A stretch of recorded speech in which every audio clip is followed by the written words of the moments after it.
Hi friends, welcome to R&S cooking and rangoli channel. ఈరోజు ఎంతో simple and easy అయిన ఉల్లిపాయ కారం ఎలా తయారు చేయాలో తెలుసుకుందాం.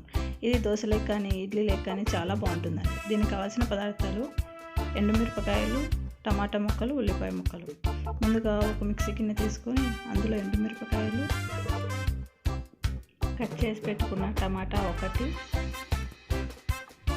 3 మీడియం సైజు ఉల్లిపాయ ముక్కలు, రుచికి సరిపడా ఉప్పు వేసి మూత పెట్టి మిక్సీ పట్టుకోవాలి. ఇగో ఇలా మెత్తగా పేస్ట్ అయ్యేంత వరకు.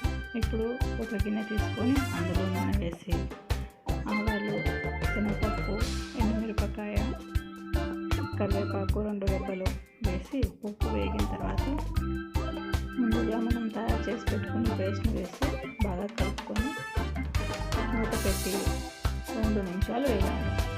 ఇగో ఇలా వేగిన తర్వాత మళ్ళీ ఒకసారి మూత తీసి ఇలా కొద్దిగా కలుపుకొని స్టవ్ ఆఫ్ చేసేయాలి.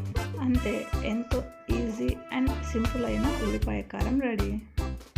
ఈ వీడియో కనుక మీకు నచ్చినట్లయితే షేర్ చేయండి, లైక్ చేయండి, సబ్స్క్రైబ్ చేయడం మాత్రం మర్చిపోకండి. Thank you for watching.